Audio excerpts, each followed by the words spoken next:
The rain had stopped hours ago, leaving the city streets slick with reflections of neon signs and distant headlights. A slow, haunting piano melody plays in the background as the narrator's voice begins, calm and inviting, the tone that draws the listener in like the first sip of warm coffee before midnight. Every traveler is looking for comfort, a bed to rest their head, a place that feels like home, even when home is thousands of miles away. A montage unfolds in the mind's eye. A young woman unlocking a glass door to a high-rise apartment overlooking Tokyo. A couple laughing as they enter a rustic mountain cabin in Colorado. A businessman tossing his luggage onto a king-sized bed in a sleek London flat. Everywhere, the same warm light, the same relief after the long road. You're safe now. The sound of doors locking softly, showers running, and laughter echoing through unfamiliar walls fills the background. There's a cinematic stillness to it, an illusion of peace that only the weary truly appreciate. The narrator's tone lowers just slightly, enough for the first shiver to crawl in. But comfort is a strange thing, can turn on you in an instant. The same walls that promise safety can also hold secrets you were never meant to see. A subtle change in soundscape, the faint hum of electricity, a soft tap that could be a knock or a heartbeat. The visuals flicker. That woman in Tokyo glancing at a dark mirror. The couple in the cabin watching shadows stretch across the ceiling. The businessman waking suddenly to a whisper from the closet. The music tightens, no longer soft, but uneasy. The narrator continues, Airbnb changed how we travel, made strangers into hosts, and homes into destinations. We walk into spaces belonging to people we'll never truly know, trusting they left behind nothing but kindness. The piano fades beneath a low rumble, something atmospheric, like the slow roll of thunder or the sound of an old refrigerator running in an empty kitchen. The visuals shift again. A key slipping into a door that opens too slowly, a light flickering to reveal a camera lens hidden behind a vent, a shadow moving when no one's home. There's a quiet breath, a pause that feels deliberate, the kind of silence that leans forward, begging to be broken. But sometimes, the narrator says, voice now hushed, almost mournful. The walls remember, and they wait. The tone deepens, the sound of a heartbeat rises. Steady, human, but distant, echoing through hallways of unseen places. The camera pans across empty Airbnb rooms. Beds unmade, windows open, toothbrushes still wet. A faint whisper of static slides across the sound field, like a recording left running long after the guests have gone. Tonight you'll hear 8 true stories of people who booked a stay they wish they never had. Stories of doors that should have stayed closed, voices that didn't belong, and hosts that weren't human, or maybe were too human. A brief flash, a woman's hand trembling as she locks a bathroom door. A man's phone flickering with an untraceable message, "We're watching." The music swells, discordant strings mixing with distant echoes of laughter. The narrator's voice grows softer, cinematic, almost like a lullaby that doesn't quite soothe. So, wherever you are, your room, your car, your bed, just make sure the door's locked. Make sure no one followed you in. And if you hear something move when it shouldn't, a faint creak echoes, a sound of slow breathing. Don't look back. The piano returns, just 3 lonely notes repeating in a loop. The narrator's final words drop like a whisper that lingers too long. These are 8 true Airbnb horror stories that went horribly wrong. The screen fades to black. A door clicks shut. A breath catches, and the hum of static swells again, pulling the listener deeper into the dark. The transition is seamless, like stepping across a threshold, from curiosity into dread, from comfort into fear. And then, in the silence that follows, only one sound remains. A faint, deliberate knock, 3 times, from somewhere very close. The rain hadn't stopped in 3 days. It came in slow waves, tapping against the window of the small European apartment like a patient visitor waiting to be let in. Ava sat cross-legged on the bed, her camera on the tripod facing her, the red recording light painting her pale face with a faint glow. She smiled at the lens, the kind of tired smile travelers give after long flights and longer days. "Hey guys," she said softly, brushing a strand of hair from her face. I finally made it. Third stop on my solo Europe trip. This one's kind of cute, honestly. Really cheap for the city center. She laughed lightly, the sound echoing faintly in the hollow apartment. Kinda weird energy, though. You'll see what I mean. Behind her, the mirror in the corner caught her reflection, or what should have been her reflection. But the figure in the mirror seemed to be just a fraction of a second behind her movements, as if watching, learning. The apartment itself looked charming at first glance. Exposed brick, soft lighting, old furniture that told stories. But the air felt stale, like the room hadn't been opened in months. The host had greeted her quickly, a middle-aged man with a polite smile that didn't reach his eyes. He handed her the keys, told her the Wi-Fi password, and mentioned, in passing, "Please don't move the mirror in the bedroom. It's been here for a very long time." Ava had laughed it off. "Cursed mirror vibes," she joked on camera, her voice echoing slightly in the narrow hallway. As night fell, the sounds of the city outside faded into the hum of rain and distant footsteps on cobblestone streets. Ava sat editing footage on her laptop, earbuds in, when a faint knock echoed from somewhere behind her. She froze, pulled one earbud out. Nothing, just rain. She turned back to her screen, but her reflection in the black monitor lingered a heartbeat longer after she moved. She blinked. It blinked later. Ava shook her head, laughing nervously. "Jet lag," she muttered. She set the camera up again to record a quick night update, her voice quieter now. "Okay, so, weird thing. This place has like crazy acoustics. I swear I keep hearing footsteps, but no one's here. Anyway, day 2 tomorrow. Wish me luck." The camera blinked red. As she leaned forward to turn it off, her reflection didn't move. Later that night, around 2:47 a.m., a loud creak woke her up. The sound came from near the mirror. She squinted through the dark. The shape of her reflection stood faintly in the glass. Only this time it was standing, even though she was still lying in bed. Her pulse quickened. She reached for her phone and turned on the flashlight. The beam caught the mirror's surface.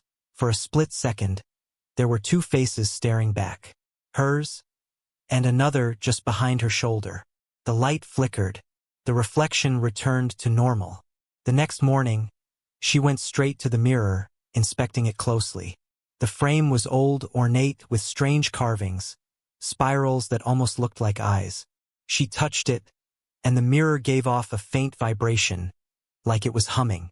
Something metallic glinted near the edge. A tiny, circular hole, perfectly centered behind where her bed was. Her stomach dropped. It wasn't a mirror. It was a two-way panel. Her breath hitched as she pulled the mirror slightly away from the wall, enough to see a small gap, a hollow space behind it. Darkness, cobwebs, and a faint smell of dust and damp wood.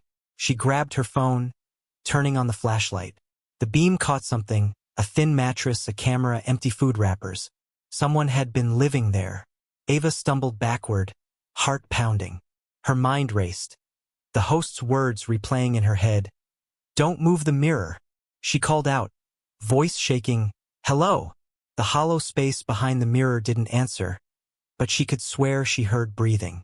She rushed to grab her bag and phone, fumbling with the lock, but the door wouldn't open. The keypad flashed red, locked from outside. A notification popped up on her phone. An unknown airdrop request. The name? Room 3B. She froze. Accepted without thinking. The file was a video, shaky, grainy, filmed from the crawlspace. The footage showed her sleeping, from last night. Ava dropped the phone. Her pulse thundered in her ears. The camera on her tripod suddenly clicked on by itself, its lens turning slowly toward the mirror. The reflection inside shifted, the shadow of a man's silhouette moving behind the glass. She screamed and slammed the mirror shut against the wall, shattering one corner. The apartment filled with the sound of frantic footsteps, her own, echoing against tile and brick as she pounded on the door until her knuckles bled. Moments later, silence. When police arrived hours after neighbors reported screams, the door was unlocked. The mirror was cracked, the crawlspace empty. Her suitcase and belongings were untouched, her phone gone. The host's listing had been deleted from Airbnb's website. But the strangest detail was this. There was no record of a booking under her name. The apartment, according to city property files, had been vacant for 6 months. The last frame of her camera, recovered from the room, shows Ava sitting on the bed, smiling softly into the lens, whispering, "It's beautiful here. You should come stay too." The video ends with the faint reflection of a man's hand resting on her shoulder. Though in the footage, she's alone. Static hums. The screen fades to black. Somewhere, a door clicks shut again. The narrator's voice returns, calm but sharp, like a whisper crawling close to the ear. Some guests never realize they're not the only ones checked in. The farmhouse sat at the end of a long dirt road, surrounded by miles of swaying wheat that whispered under the setting sun. Jordan and Mia had driven 4 hours to get there. The car filled with the hum of old country songs and the promise of a weekend away from everything. They'd been together 5 years, still young enough to dream but old enough to crave quiet. The Airbnb listing had promised rustic charm and perfect privacy. The pictures showed warm wooden floors, white curtains, and a view that looked like it had been painted just for them. As the car rolled to a stop in front of the house, Mia looked up from her phone. "This is it?" she said softly. "It's cute." Jordan grinned. "Come on, admit it. You love it." He was right in a way. The place had that nostalgic warmth, like something out of a storybook. The porch sagged slightly, the wood creaking under their weight as they carried bags inside. The host had left a note on the kitchen counter, written in looping handwriting. "Welcome, Jordan and Mia. Please make yourselves at home. Feel free to explore except the basement. It's locked for safety reasons." Mia raised an eyebrow, reading it aloud. "What kind of safety reasons?" Jordan chuckled, shrugging. "Probably just storage. Old houses, you know?" They unpacked, cooked pasta, opened a bottle of wine, and watched the sunset through the big window that overlooked the endless wheat fields. As night came, the world outside turned ink black. No city lights, no distant cars, just the soft buzz of crickets and the faint hum of wind brushing against the siding. Around midnight, Jordan woke up to the sound of something soft, a rhythmic tapping, faint but deliberate. He lay still, listening. Tap, tap, tap. It was coming from below. The floorboards beneath their bed vibrated ever so slightly. He nudged Mia. "Hey, you hear that?" She stirred, half asleep. "It's probably the pipes, babe. Go back to sleep." He wanted to believe that, but the sound wasn't random. It came in slow, uneven bursts, like someone knocking weakly from under the floor. He sat up, straining his ears. The tapping stopped. Silence stretched out so long he started to doubt he'd heard it at all. The next morning he laughed it off. But when he went to make coffee, he noticed something strange. A faint line of dust had gathered along the basement door at the end of the hall, except for one spot, where it looked like someone had touched the handle recently. He hesitated, his hand hovering over the knob. It was locked, just like the note said. Still, a chill crawled up his spine. The air near the door felt colder, damp somehow. He turned away, trying not to think about it. That night, it started again. This time, the sound was louder. Tap, scrape, drag. It came in bursts, echoing faintly through the old wooden frame. Mia sat up this time, her eyes wide in the dark. "Jordan, do you hear that?" He nodded slowly, pressing a finger to his lips. The sound stopped, then shifted, not from below now, but from the hallway. A soft creak of floorboards, one step at a time. Jordan grabbed the flashlight from his phone and aimed it toward the door. The beam cut through the dark. The hallway was empty, just shadows and stillness. But the basement door was slightly open now, maybe an inch.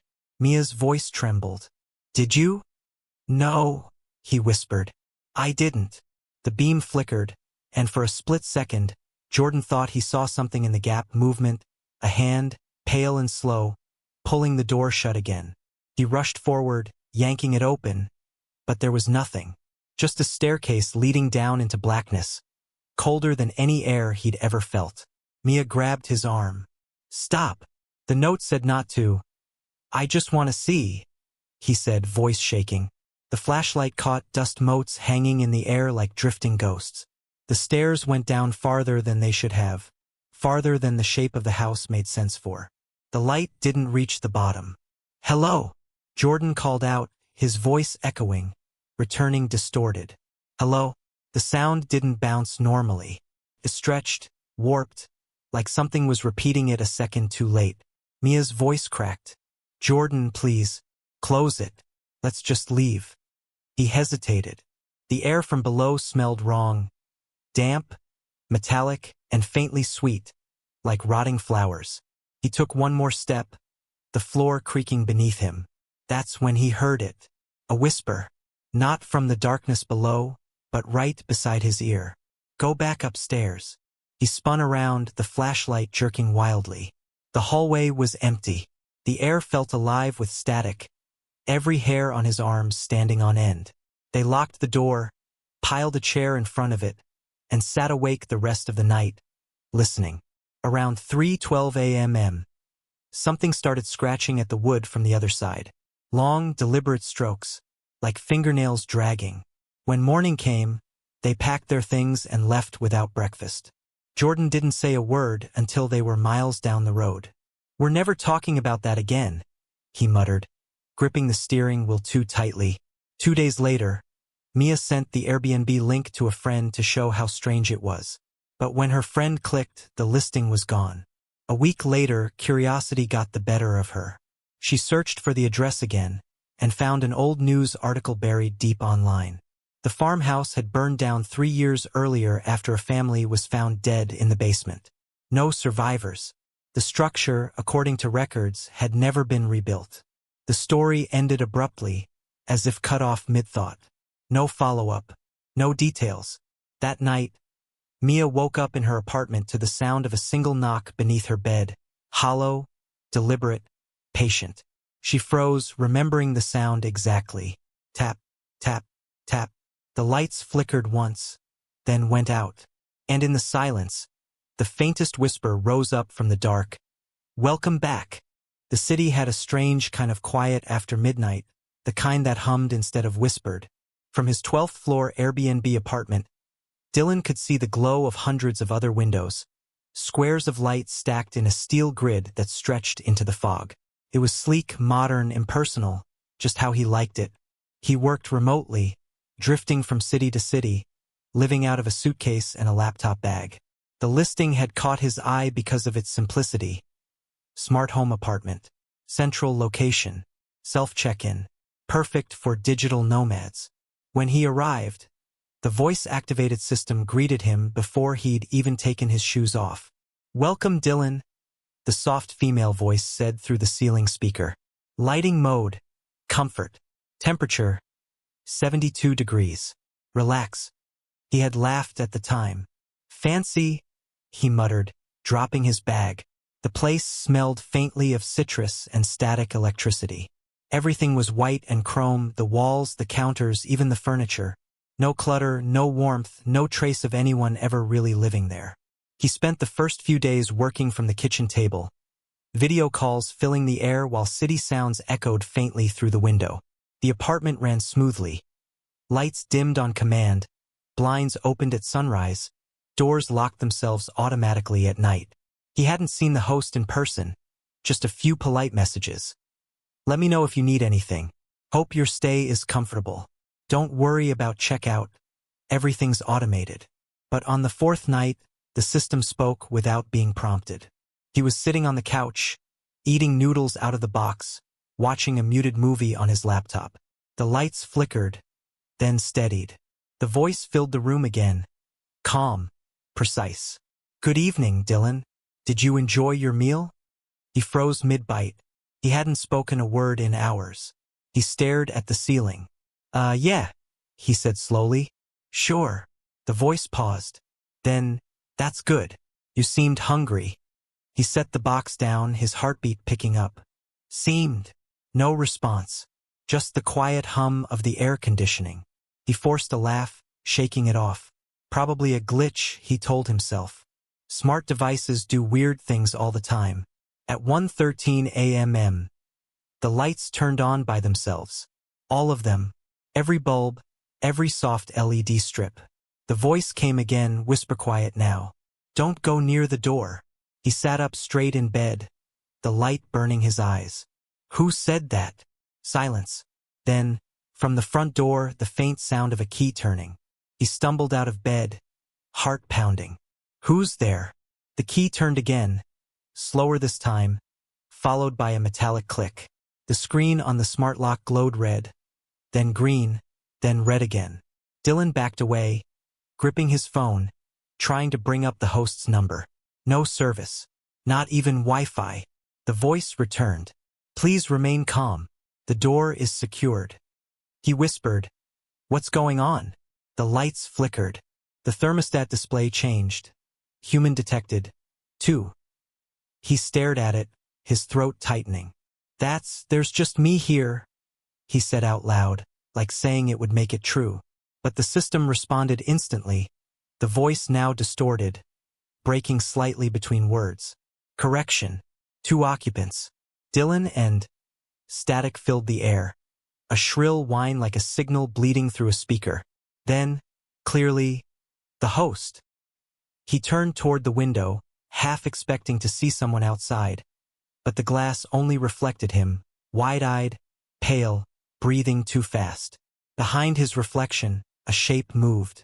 A faint silhouette standing near the door, motionless. The lights snapped off. Stop it! He yelled, fumbling for his phone's flashlight. The beam shook as he moved it around the room. Empty. No one there. The screen on the smart lock flickered one more time before displaying a new message.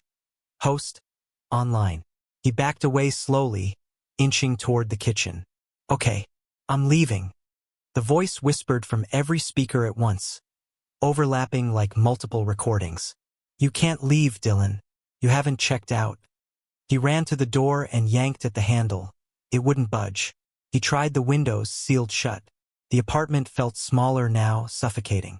His phone buzzed in his hand. A notification he didn't recognize. New device connected to network.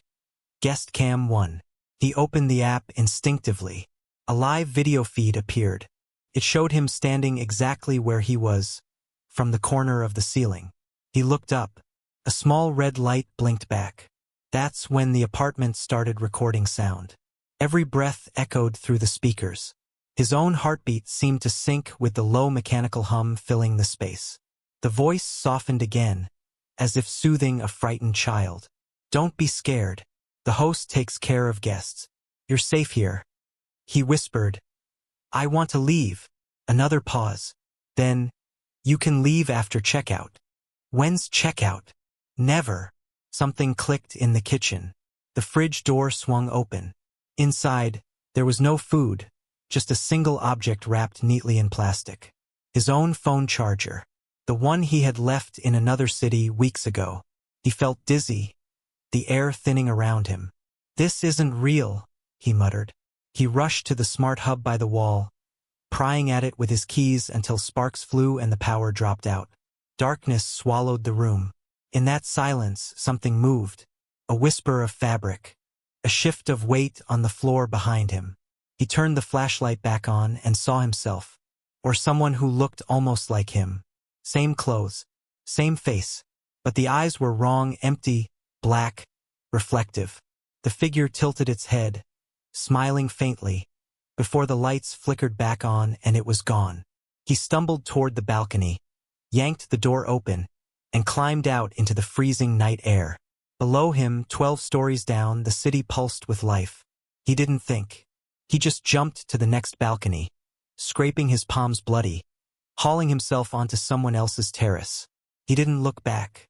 Hours later, when he finally got signal, he checked his email. There was one new message waiting from the Airbnb system.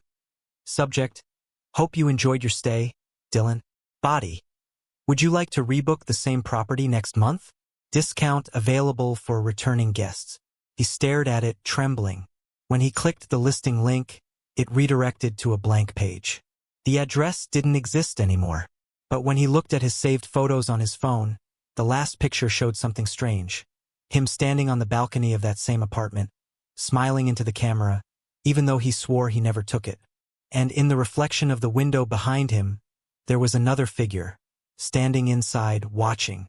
The rain started again just as Nora stepped out of the cab, the kind that fell in thin, steady sheets that blurred the edges of everything.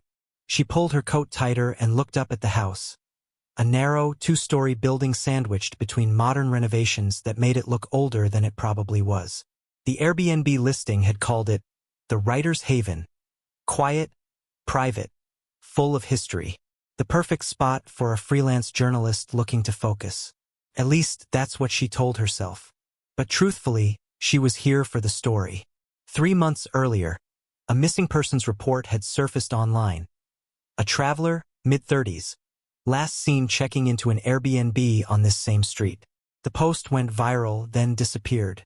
No follow-ups, no answers. Nora's instincts buzzed when she saw the address. She'd booked the same property within the hour. The host, a polite woman named Elise, had greeted her briefly when she arrived. Soft-spoken, gray hair tucked neatly behind her ears, the kind of smile that was kind but distant. "It's an old house," she'd said, handing Nora the key. "Please don't worry if you hear noises. The pipes can be chatty when it rains." Now inside, the house felt tired. The wallpaper had faded into the same muted color as the fog outside. The air smelled faintly of dust and lavender, the kind of scent meant to cover something older. Nora set down her bag, walking through the rooms. The living room was cozy but sparse, the furniture mismatched and too still. A narrow staircase led upstairs, and at the end of the hall was a locked door. The key Elise had given her didn't fit it. When Nora asked about it later through text, Elise replied almost immediately, "Just storage. Please don't worry about it." She tried to brush it off. But that night, while typing notes for an article, she couldn't ignore the sound. A soft thump from behind that door. Once, then again. A slow, uneven rhythm like something shifting on the other side. Her pulse picked up. She turned off the lamp, letting her eyes adjust to the dark. The hallway at the far end of the room was just a stretch of shadow, silent now. She told herself it was pipes, the wind, anything. But the house had gone too still, as if waiting for her to move. At midnight, unable to sleep, Nora got up and started recording voice notes on her phone. "Day 1, she whispered. "Something's off about this place. The air feels heavy. The host's story doesn't match the layout. She said the upstairs is only 2 bedrooms and a bath. But that door, it's too big for storage." The floor creaked beneath her feet as she approached it. The lock was old, brass and chipped. She bent closer and thought she heard something. A faint scrape, like fabric brushing wood. Then a whisper, so soft she almost convinced herself it wasn't real. Her name. She jerked back. "No," she muttered under her breath, forcing a shaky laugh. "Nope." The next morning, sunlight spilled through the curtains, making the house seem ordinary again. Coffee, notes, routine. But when she stepped outside for air, she noticed an old man across the street watching her. His face was weathered, his coat heavy with rain, eyes pale and sharp. When she offered a polite wave, he didn't respond. He just shook his head slowly. Later, while taking photos of the house's exterior for her story, she saw it. A faint discoloration on the siding near the base of the wall. A square outline like a window that had been sealed shut long ago. Inside that night, curiosity gnawed at her. She couldn't focus. She found herself standing in front of the locked door again, fingertips tracing the edge of the wood. Something about it felt wrong. The air around it was cooler, like standing near an open freezer. She tried pressing her ear against it. Silence. Then, so faint she almost missed it. A sound like shallow breathing. She staggered back, her hand trembling. "Elise?" she called out instinctively, though she knew the host wasn't there. No answer. She grabbed her phone, opening the Airbnb chat again. Her message was curt. "I'm hearing something behind the locked door. Can you explain what's in there?" Minutes later, a reply, "You're mistaken.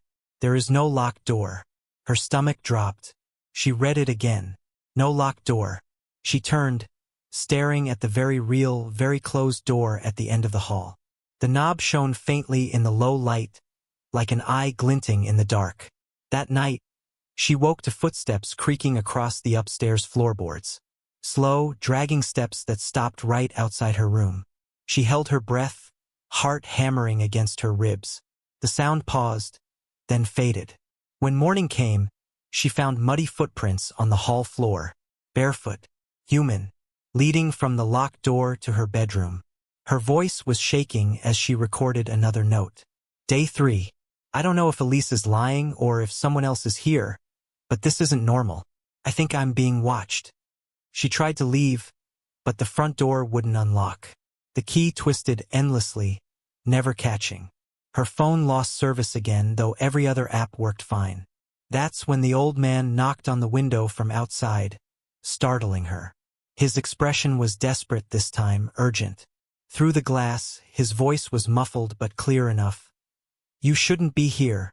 They never left. She blinked, confused. What do you mean? She called out, opening the door, but he was gone. Just rain, the sound of it filling the silence like static. When she turned back, the locked door at the end of the hall was wide open. The air that spilled out was cold, damp, wrong.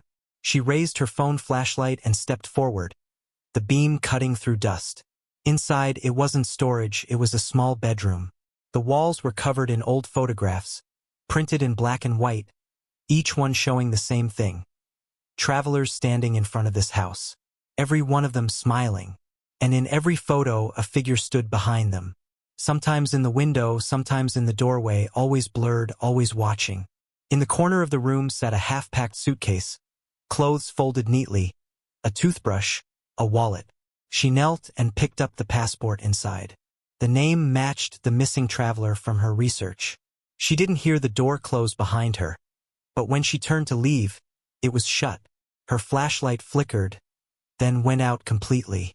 Somewhere in the dark, the whisper came again, closer this time, shaped around her name. She ran, slamming into the door, throwing her shoulder against it until the lock gave way. She stumbled back into the hall, gasping. The lights in the house flickered wildly now, bulbs burning hot and fast, shadows stretching and twisting.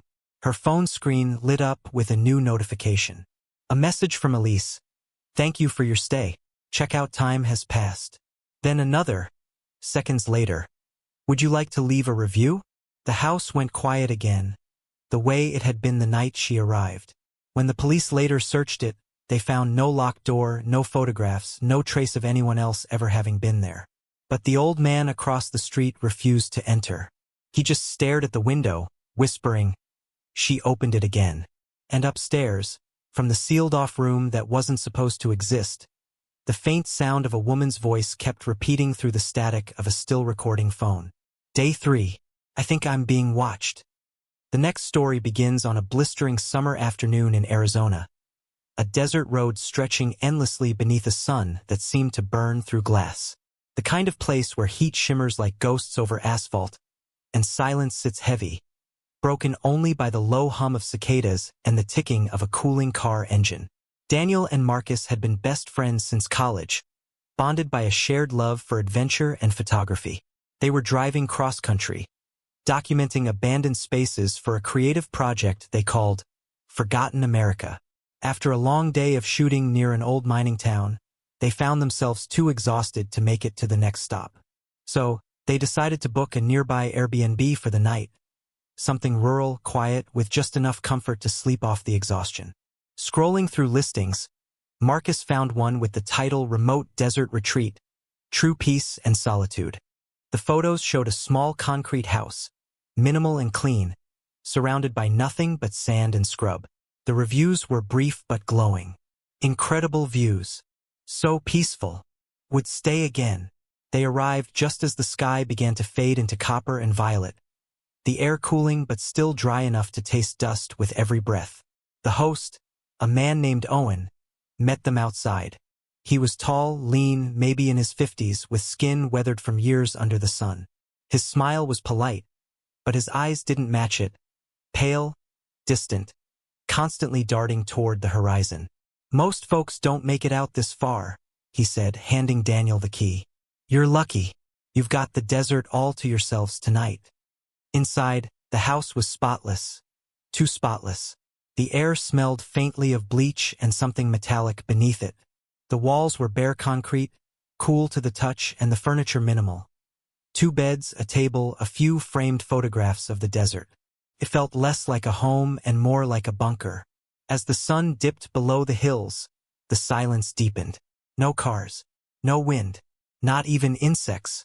Marcus joked that it felt like they were sleeping in the middle of nowhere's waiting room. They laughed, half to shake off the weirdness, and decided to watch the sunset from the roof. The desert looked endless, gold fading into darkness, a sea of quiet that seemed to swallow sound itself. But then, from somewhere far out in the distance, they saw movement. A faint flicker of light, like a lantern swaying in the dark. Probably a car, Daniel muttered, though there was no road that way. Marcus zoomed in with his camera lens. No car, no shape, just the light, moving slowly, deliberately, across the sand. By the time they went back inside, night had fallen completely. The interior felt colder, the kind of cold that didn't come from temperature but from emptiness. The windows reflected their faces back at them, until one didn't. Behind Daniel's reflection, something else moved. He froze, his breath catching. Marcus, do you see that? Marcus turned, confused. The space behind them was empty.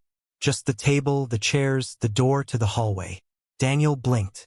The reflection now showed only them. Never mind, he murmured, uneasy. They went to bed around midnight, too tired to talk anymore. The silence outside pressed against the walls like a living thing. Daniel drifted in and out of sleep, dreaming of sand dunes that shifted like waves, of whispers carried by the wind. Then suddenly a sound. Footsteps. Soft, deliberate, moving through the hall. Daniel sat up. Marcus. No reply. He grabbed his flashlight, the beam slicing through the darkness. The hallway was empty, the door still locked. He walked toward the sound, the faint creak of floorboards that shouldn't have been there, given the house's concrete construction. But the sound persisted, shifting from the hall to the kitchen, then back again, circling. His phone buzzed. A message from Marcus. Are you awake? He exhaled with relief. Yeah. Thought I heard something. No response. Then, from the other room, he heard Marcus's voice. Daniel. Distant, groggy. Daniel walked toward him, pushed open the door. Marcus was still asleep. His phone on the nightstand, screen dark. Daniel's skin went cold. Slowly, he turned toward the sound of the hallway again. There was a faint shape there. A figure tall and still watching him from the doorway. The flashlight flickered, the beam sputtering across the walls. For a moment, the light caught the figure's face. Pale, eyes hollow, mouth stretched too wide. Then the light died completely. He stumbled back, heart hammering, groping for his phone light. When it flared on again, the figure was gone. The next morning, the desert was silent as ever. But Daniel couldn't shake the feeling that something was watching from beyond the dunes. They packed quickly, ready to leave, but when Marcus started the car, the engine coughed once and died. The fuel gauge read full. Daniel stepped outside to check for reception. None. Just miles of empty sand and that same stillness pressing against his ears. That's when he saw the footprints, dozens of them, leading from the edge of the house out toward the desert. Barefoot, deep. He followed them a few steps before noticing something strange. They didn't start anywhere. No trail leading to them. Just prints that began out of nothing and vanished again after a few yards. Marcus came up behind him, voice low. Danny, look! On the side of the house, etched faintly into the concrete wall, were words scratched into the surface with something sharp. We never left. The letters were old, faded by time, but there were fresh marks too, recent, like someone had retraced them. They didn't stay to investigate. Daniel shoved their bags into the car, and this time, without explanation, the engine started. They drove until they hit the highway, neither saying a word. When they stopped for gas hours later, Marcus pulled out his camera. You're not going to believe this, he muttered, flipping through the photos from last night. Most were normal: the sunset, the house, the night sky. But one, taken accidentally as they were getting ready to sleep, showed something else. A figure standing in the corner of the room. Long arms, hollow face, right beside Daniel's bed. They both stared in silence. Marcus finally whispered, "That wasn't you?" Daniel shook his head, his voice cracking. "No." When they looked again, the image was gone, replaced by static, as if the file had corrupted itself. They never uploaded that segment to their project. They deleted the footage, deleted the photos, and agreed never to speak of it again. But sometimes, late at night, Daniel still wakes to the faint hum of desert wind through an open window, and the reflection in the glass shows something that shouldn't be there. A tall figure, just standing still, watching, waiting for him to come back to the quiet place where true peace and solitude was never meant for the living. It was supposed to be a quiet weekend getaway for Claire and Ethan. Their first trip together in months, after a string of long work weeks and late-night arguments that left both of them drained. They'd chosen an Airbnb in a small coastal town in Maine, drawn by the photos of misty cliffs, a rustic fireplace, and the promise of privacy with an ocean view. Claire had said it would be good for them, a reset. Ethan had agreed, but part of him knew they weren't escaping their problems, just moving them somewhere quieter. They arrived just before sunset. The house sat perched on a bluff overlooking gray water that churned under a fading sky. It wasn't as charming as the photos. The paint was chipped, and the steps creaked beneath their weight. But the inside was warm enough. Old wood floors, a faint smell of salt and cedar, and large windows that framed the horizon. The host, a man named Peter, had left a handwritten note on the kitchen counter. "Welcome to the Gull's Rest. Please treat the house as your own. The neighbors keep to themselves. Enjoy the quiet." The first night was peaceful. They lit the fireplace, opened a bottle of wine, and for a few hours, it felt like old times again. Laughter, warmth, the crackle of flames. But as the tide went out, the house began to settle with strange, uneven groans. Every sound echoed through the empty rooms like whispers moving between walls. At one point, Claire froze mid-conversation. "Did you hear that?" she asked. Ethan paused. A faint scraping, distant but steady, coming from beneath the floorboards. "Probably the foundation," he said, brushing it off, though his voice lacked conviction. They went to bed around midnight, the sound of waves rolling against the cliffs just beyond the window. But at 2:47 a.m., Claire woke suddenly. The room was freezing, though the fire downstairs had only just begun to die. She turned to Ethan. He was still asleep. Then came the sound again, the scraping, but this time it was closer, slower, measured. She sat up, heart pounding. The sound wasn't under the floor anymore. It was coming from the hallway. She nudged Ethan awake. "Listen." They both held still. The scraping stopped. Then 3 soft knocks on the bedroom door. Ethan exhaled shakily. "Peter?" he called out, though they both knew the host wasn't supposed to be anywhere near the property. Silence. He got up, grabbed his phone, and turned on the flashlight. The beam caught the door, nothing unusual. He opened it slowly, the hinges whining. The hallway was empty, dark except for the dim glow from the window at the far end.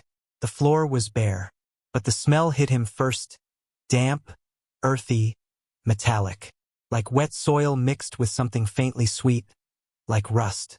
He followed it downstairs, the light trembling in his hand. The air grew colder with every step. When he reached the bottom, he saw it, the crawlspace door near the kitchen, slightly ajar. He crouched, shined the light inside. Nothing, just darkness and the faint shimmer of water dripping somewhere in the back. He shut it, locked it, and returned upstairs, trying to reassure Claire. "It's fine, just wind, old house stuff." But she couldn't sleep. She lay awake until morning, every creak and sigh of the house sounding deliberate. The next day, they went into town for breakfast. The diner was quiet, the kind of place where everyone seemed to know everyone, except them. The waitress, an older woman with kind eyes, asked where they were staying. When Claire mentioned the Gull's Rest, the woman's smile faltered. "Oh," she said softly, glancing toward the window. That place hasn't had guests in a long time. Ethan frowned. What do you mean? The listing said it was active. The woman hesitated, then leaned in. There was a family there. Years ago. The husband, he used to dig along the cliffside at night, said he was fixing drainage. One storm, he and his wife both disappeared. Locals say the ground gave way. Others say...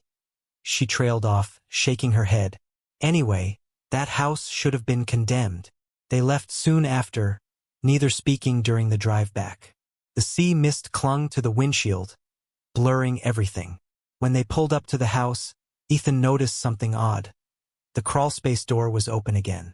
He locked it once more, this time wedging a chair against it. If it opens again, we're leaving, he muttered. Claire nodded, eyes fixed on the window that faced the cliffs. As night fell, fog rolled in thick and fast, swallowing the view entirely. The air felt charged, like the moments before a storm. They sat by the fire again, but the warmth didn't help. The silence between them was heavier now, filled with things neither wanted to say. Then the knocking started, soft at first, coming from the walls this time, then from the ceiling, then the floor. Ethan grabbed a poker from the fireplace, his voice shaking. Who's there? The only reply was a faint laugh, or maybe a moan. Muffled, wet, distant.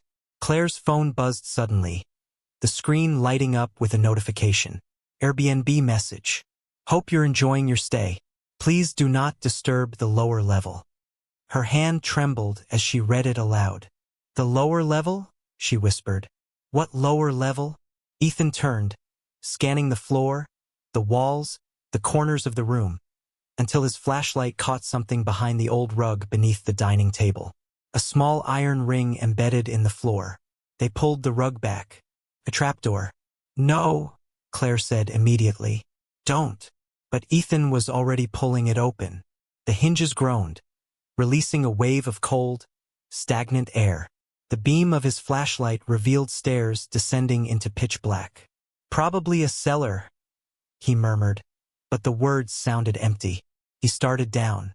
The wood creaked under his weight. Claire stayed at the top, gripping the edge of the opening, whispering his name. The light disappeared around the corner. Then silence. Ethan? She called, her voice echoing faintly. No answer. She took a shaky breath and followed. The air grew colder with each step, and the smell, that same metallic tang, thickened until she gagged. Her phone flashlight flickered weakly, revealing walls lined with damp stone and carvings. Names, dozens of them etched deep into the rock. Some crossed out, some smeared. At the far end of the cellar, she found Ethan's phone on the ground, the flashlight still on. But Ethan wasn't there. She picked it up. The screen displayed an open Airbnb chat window. A new message blinked at the top. Guests shouldn't go where they don't belong. Behind her, the trapdoor slammed shut. Her scream was swallowed by the dark. The next morning, locals saw the house standing silent on the bluff, fog curling around its windows. The listing for the Gull's Rest vanished overnight. But if you search the area, some claim you can still find it. No address, no contact, just a pin that appears briefly on the map before disappearing again. And if you click too fast, if you're unlucky enough to book it before it fades, the confirmation email always reads the same. We look forward to your stay. The sea is waiting. The snow came down in slow, heavy flakes that night, the kind that muffled the world, turning sound itself into something soft and distant. For Mia, it was supposed to be a reset, a quiet week alone in Vermont, tucked away in a cabin she'd found on Airbnb. She'd been through a hard breakup, quit her job, and wanted nothing more than silence, solitude, and time to think. The listing had seemed perfect. Charming cabin in the woods, serene views, perfect for writers. The photos showed a cozy one-room log house surrounded by pine trees and snow. No neighbors, no noise, just peace. Her host, a man named Jonah, had sent polite but oddly formal messages. Everything is stocked. The key is under the planter. Please do not worry if you hear wildlife at night. The woods carry sound differently up here. When Mia arrived, the air was biting cold. The sky hung low and gray, and the driveway was barely cleared. The cabin itself looked smaller than she expected. The logs dark with moisture, the windows clouded over. Inside, though, it was warm enough. A small fire already burned in the stone fireplace, and the smell of wood smoke mixed with something faintly sweet, like old apples or cinnamon. She unpacked slowly, moving through the space. It was quaint. A writing desk by the window, a narrow bed, a few bookshelves lined with travel novels and nature guides. On the mantel, above the fireplace, hung a photograph in a simple wooden frame. A woman standing in the snow, smiling faintly.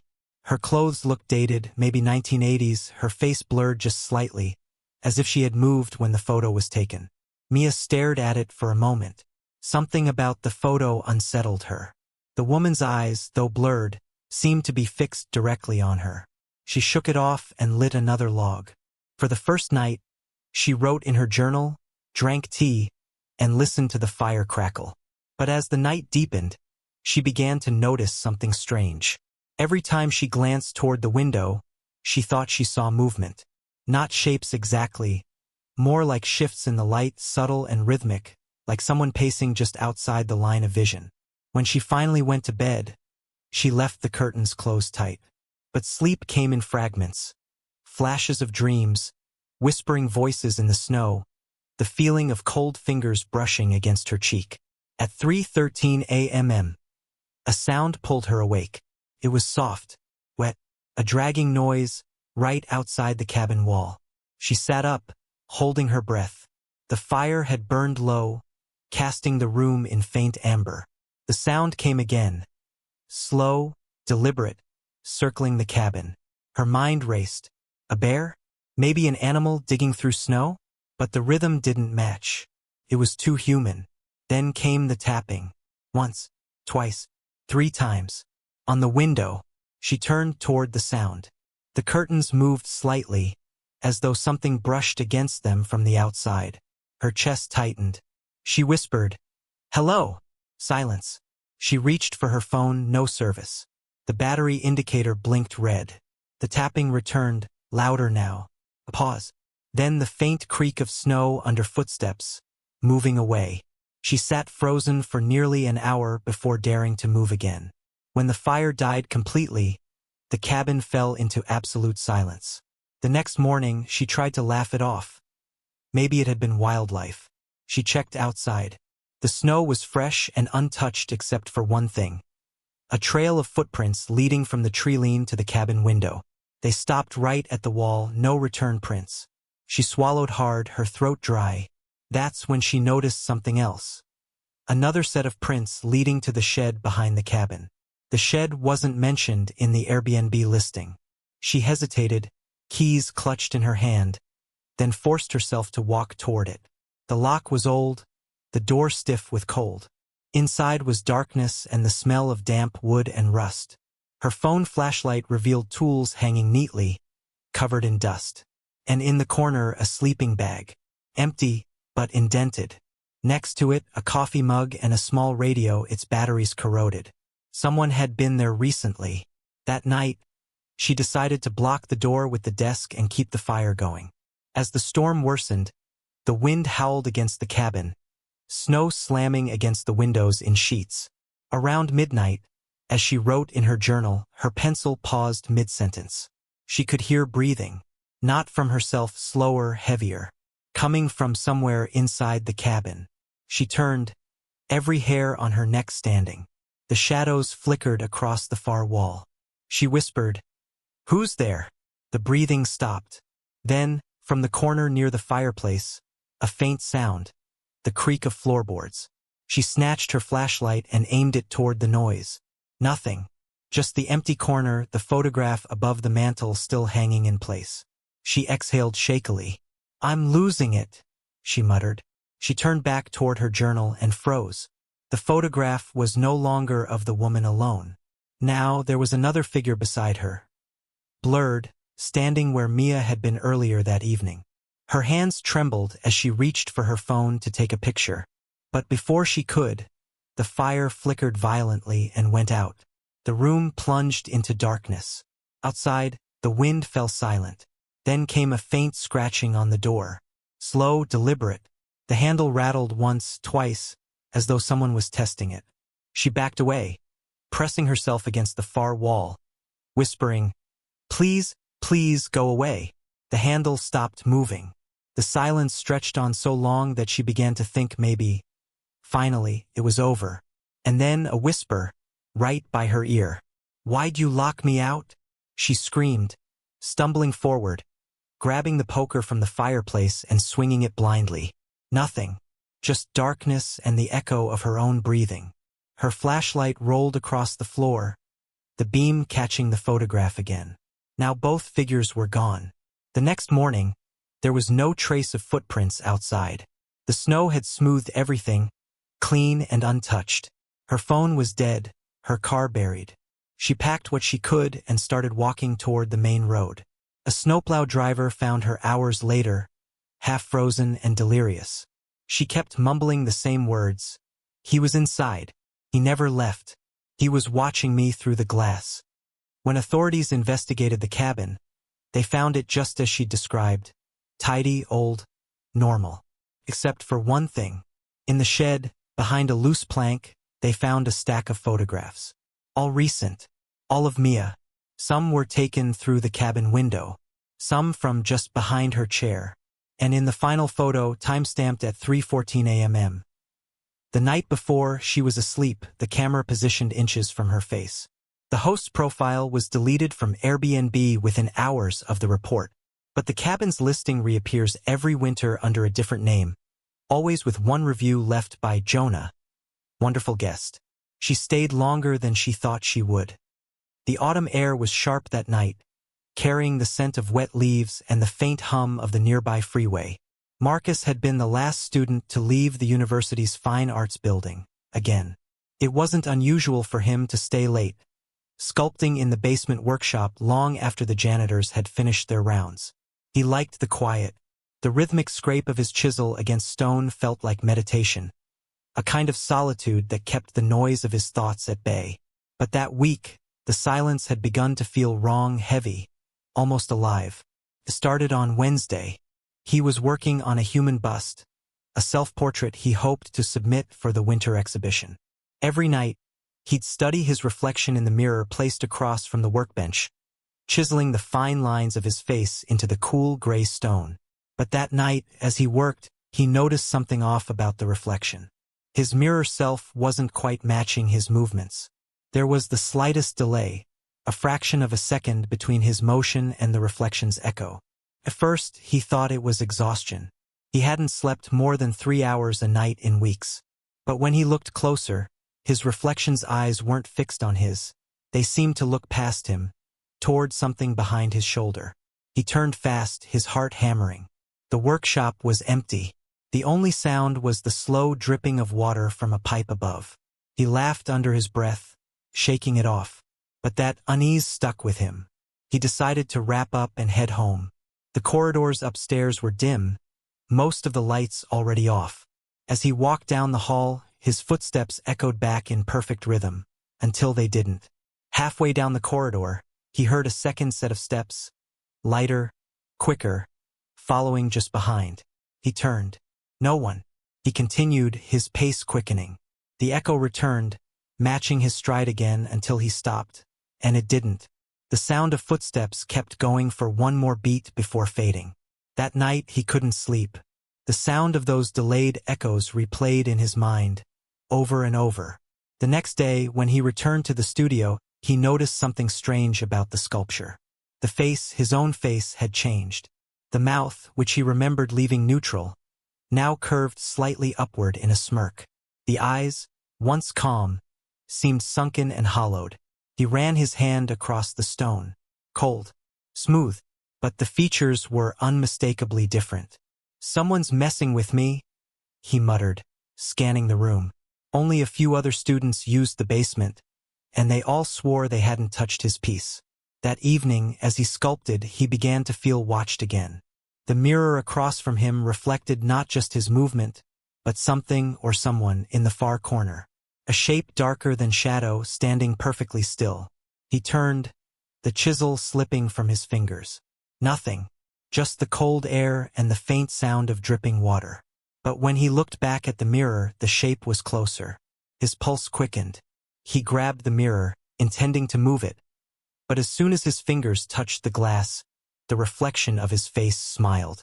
Not his real face, the reflection. He stumbled back, knocking over his tools.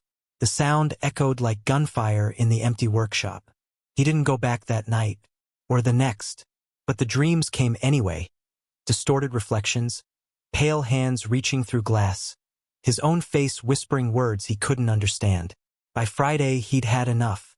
He went back, determined to finish the sculpture and destroy it afterward. When he entered the basement, the air felt colder than usual, and the mirror was fogged over. His sculpture sat under a pale cone of light, dust swirling faintly in the air. As he approached, he froze. The sculpture wasn't his anymore. The features were still his, but older, tired, and cracked. Like a version of him that had lived too long in the dark. He felt sick. Then, behind him, the sound of footsteps. Faint, deliberate, drawing closer. He turned, expecting to see one of his classmates, but no one was there. The footsteps stopped right behind him. He felt a breath, cold and wet, against his neck. He spun again, shouting, "Who's there?" Nothing, just his voice bouncing off the concrete walls. He ran to the exit, but the heavy door refused to budge.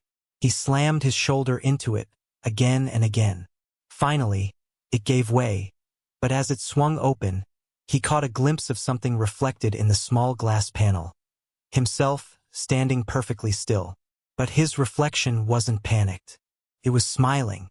Marcus stumbled out into the hallway, heart racing. He didn't look back. He didn't even go home. He went straight to campus security, shaking and pale, trying to explain what had happened. They searched the studio and found the mirror shattered on the ground, shards glittering like ice. But what unsettled them most wasn't the broken glass. It was the sculpture. The face had changed again. This time, it wasn't Marcus's face. It was blank, smooth, as if whatever had been carved there had been erased or left. Marcus never returned to the university after that night. His classmates said he withdrew without notice, packed his things, and disappeared. 2 weeks later, the janitor cleaning the basement found a new mirror propped against the wall. It hadn't been there before. In the reflection, you can still see the empty room, the tables, the shelves, the broken tools. But if you stand there long enough, the reflection changes. You'll notice someone standing behind you, faint at first, smiling patiently. And if you turn around, there's no one there. But when you look back at the glass, the figure is closer. Always a little closer. The snowstorm came out of nowhere that night, heavy flakes swirling in violent bursts against the windshield as Sophie and her younger brother, Caleb, navigated the narrow mountain roads. They were on their way to a remote cabin rental, a last-minute Airbnb they'd found after their original plans fell through. It was supposed to be peaceful, a digital detox weekend.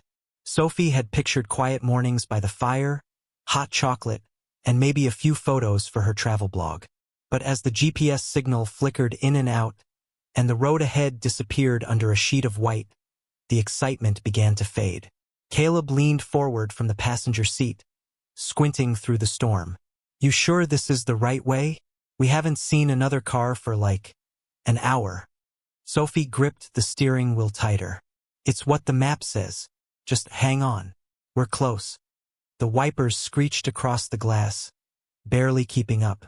Then, out of the storm, a shape appeared. A small wooden sign barely visible in the high beams. Ridgeway Cabin 0. 5 miles. Relief washed through her. The cabin appeared suddenly at the edge of the trees. 2 stories, dark timber, warm light spilling faintly through frosted windows.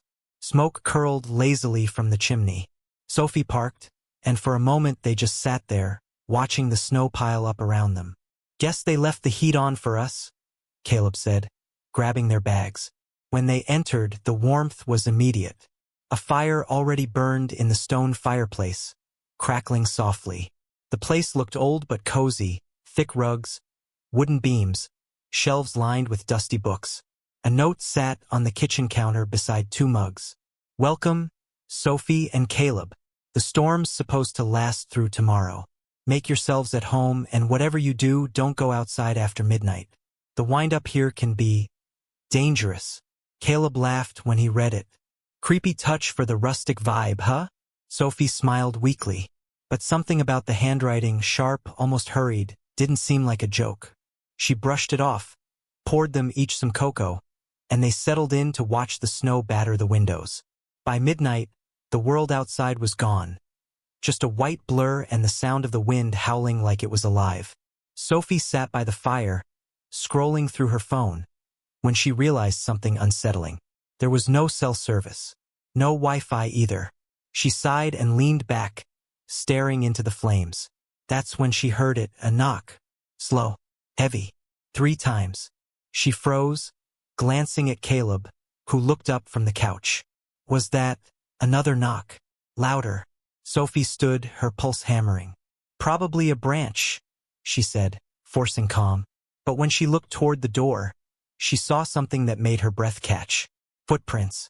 A single line of them, leading up to the front porch already half covered by snow. Caleb joined her, frowning. No way someone's out there in this. They waited. The knocking stopped. The wind screamed again, shaking the windows. Sophie reached for the latch, but Caleb grabbed her wrist. Don't, he whispered. She hesitated, then turned the lock anyway. What if someone's lost? When she opened the door, the storm surged in, cold and blinding. She stepped out, shouting, "Hello!" Only the wind answered. But when she looked down, her stomach dropped. The footprints didn't stop at the porch. They started there, facing inward, toward the house. Her heart pounded as she backed inside and slammed the door. They pushed the heavy wooden bar across it, then sat in silence, listening. For a long time there was nothing. Then, faintly, above the howling wind, came the sound of footsteps, slow, deliberate, moving across the roof. Caleb's voice trembled. That's not possible. How? The sound circled overhead, then stopped directly above the living room. A soft creak followed, like someone crouching just beyond the ceiling. Sophie whispered, "We're leaving, now." They packed what they could, but the storm outside was impossible. The snow came up past their knees, the wind screaming so loud they could barely hear each other. The cabin door slammed behind them as they fought their way to the car. Caleb yanked on the handle, but it was frozen solid. The world around them was white, endless, blinding. Then, through the storm, Sophie saw movement. A tall, thin silhouette standing by the tree line, still as a statue. "Someone's there," she gasped. Caleb turned, but the shape was gone. They stumbled back toward the cabin, but something had changed. The lights were out now, the fire gone. The windows were black. Sophie's breath came in short bursts. "I left the fire going. I left it burning." They stood on the porch, snow soaking through their clothes, trying to decide what to do, when a faint glow appeared behind one of the upstairs windows. Not firelight, not a lamp. It was pale, cold. Then came the sound, the front door lock turning slowly from the inside. Caleb grabbed Sophie's arm, yanking her back as the door creaked open on its own. No one stood there, just the warm air rushing out, as if the house were breathing. Something whispered from the dark, soft, almost kind. "Come back inside. It's cold out there." Sophie's chest tightened. It was her mother's voice. Her mother, who had died 2 years ago. She froze, tears instantly filling her eyes. Did you hear that?" Caleb shook his head violently. "That's not her. That's not." The whisper came again, this time closer. "Sophie, please. You'll freeze." She took a step forward before Caleb yanked her back. "Stop. That's not her." The wind roared again, slamming the door shut. The whisper vanished. Only the storm remained. They spent the rest of the night huddled in the car, engine off, praying for daylight. When morning came, the storm was gone. The cabin looked peaceful again, smoke lazily rising from the chimney. But when they opened the door to retrieve their things, everything was different. The furniture was covered in dust. The firewood in the hearth was gray ash. The mugs on the counter were cracked and moldy. A thick layer of frost coated the inside of the windows. On the table, where the welcome note had been, lay a new one. The handwriting was different, jagged, frantic. You shouldn't have opened the door. It knows your names now. Sophie dropped the note, her hands shaking. They ran back to the car, but before she started the engine, she glanced in the rearview mirror and froze. In the reflection, standing by the cabin door, was a figure. Tall, thin, and pale, watching them leave. It didn't move. It didn't wave. It just stood there, its head tilted ever so slightly, as if memorizing their faces. They didn't speak for hours. Not until they reached the nearest town. When they told the sheriff what happened, he looked at them strangely. "That cabin?" he said quietly. "It burned down 5 winters ago. There's nothing left up there but snow and stone." Sophie felt her heart stop. That night, in their motel room, as she lay staring at the ceiling, she heard it again. Faint, from somewhere beneath the bed. 3 soft knocks. Then a voice she knew too well. "Come back inside, Sophie. It's warm now."